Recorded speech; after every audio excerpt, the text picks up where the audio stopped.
Hai, namaku Nana. Aku akan memberi informasi tentang bahaya plastik dan cara menguranginya.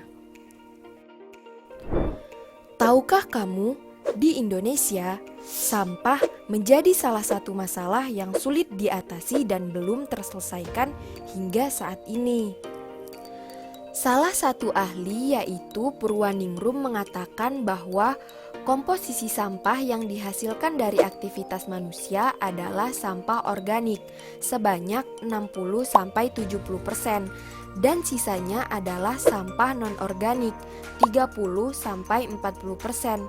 Sementara itu, dari sampah non-organik tersebut, komposisi sampah terbanyak kedua yaitu sebesar 14% adalah sampah plastik. Kamu sadar gak sih kalau plastik itu menjadi salah satu bahan yang tidak dapat lepas dari setiap aspek kehidupan sehari-hari? Mulai dari peralatan rumah tangga, mainan, mesin, alat elektronik, kantong pembungkus atau kresek, dan masih banyak lagi. Lalu, pada tahun 2015, salah satu ahli yaitu Jambek mengatakan bahwa negara Indonesia masuk dalam peringkat kedua dunia setelah Cina menghasilkan sampah plastik di perairan mencapai 187,2 juta ton. Sebenarnya, apa sih plastik itu? Plastik adalah polimer rantai panjang atom mengikat satu sama lain. Rantai ini membentuk banyak unit molekul berulang atau monomer. Nah, jenis-jenis utama plastik juga ada banyak loh. Pertama, PETE atau PET, polyethylene terephthalate. Yang kedua, HDPE, high density polyethylene. Yang ketiga, V atau PVC, polyvinyl chloride. Yang keempat, LDPE, low density polyethylene. Yang kelima, PP atau polypropylene. Yang keenam, PS, polystyrene.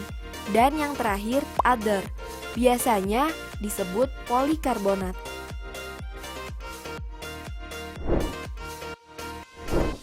Plastik terbuat dari penyulingan gas dan minyak yang disebut ethylene. Minyak, gas, dan batu bara mentah adalah sumber daya alam yang tak dapat diperbarui. Semakin banyak penggunaan plastik, berarti semakin cepat menghabiskan sumber daya alam tersebut. Sampah plastik sangat berdampak buruk pada tubuh manusia, pencemaran lingkungan darat, pencemaran hutan, dan hewan. Kebanyakan plastik ditambahkan dengan bahan pelembut. Salah satu contohnya DH. DH menimbulkan berbagai gangguan kesehatan dan kerusakan jaringan pada tubuh manusia. Salah satu faktor terbesar yang menyebabkan rusaknya lingkungan hidup adalah faktor pembuangan limbah sampah plastik. Sampah plastik yang tidak hancur tersebar ke seluruh penjuru laut dan mencemari ekosistem, sehingga berdampak buruk bagi ekosistem lingkungan hidup dikarenakan ada bahan kimia di dalam kandungan plastik. Menurut Kementerian Keuangan, 8 juta ton plastik berakhir di laut setiap tahunnya. 22% lumba-lumba dan paus memakan plastik. 100% ilmuwan menemukan sampah plastik di setiap habitat pantai di mana kura-kura diteliti. 90% burung laut terdapat plastik di perutnya dan 1 dari 3 ikan laut terpapar sampah plastik. Hal terburuknya yaitu perlu waktu puluhan bahkan ratusan tahun untuk membuat sampah bekas plastik benar-benar terurai. Dan sebenarnya dibutuhkan waktu 1000 tahun agar plastik dapat terurai oleh tanah secara terdekomposisi atau terurai dengan sempurna. Sampah plastik jika dibakar akan menghasilkan gas yang akan mencemari udara dan membahayakan pernafasan manusia. Wah, dengan begitu, dampak plastik sangat buruk bagi tubuh manusia, lingkungan hidup, dan juga hewan. Nah, Nana bakal ngasih tahu teman-teman cara mengurangi plastik agar dapat melindungi bumi kita dan hewan yang ada di bumi.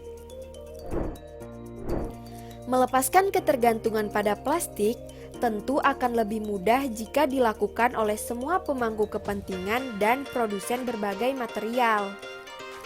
Dengan banyaknya sampah plastik yang dapat mencemari lingkungan, berikut cara menangani sampah plastik, yaitu 3R: reuse, reduce, recycle. Reuse adalah menggunakan kembali barang-barang yang terbuat dari plastik. Reduce berarti mengurangi atau meminimalisasi penggunaan barang-barang yang potensial menjadi sampah tak terurai seperti plastik. Recycle adalah mendaur ulang barang-barang yang terbuat dari plastik. Selain itu, ada beberapa hal yang dapat teman-teman terapkan dalam kehidupan sehari-hari. Pertama, menggunakan dan membawa tas kain untuk belanjaan. Kedua, menggunakan dan membawa sedotan berbahan besi, kaca, dan bambu. Ketiga, menggunakan dan membawa sendok besi atau bambu. Keempat, menggunakan paper bag. Nah, setelah mengetahui bahaya plastik dan cara menguranginya, masih ingin menggunakan plastik dengan jumlah banyak? Terima kasih sudah menonton.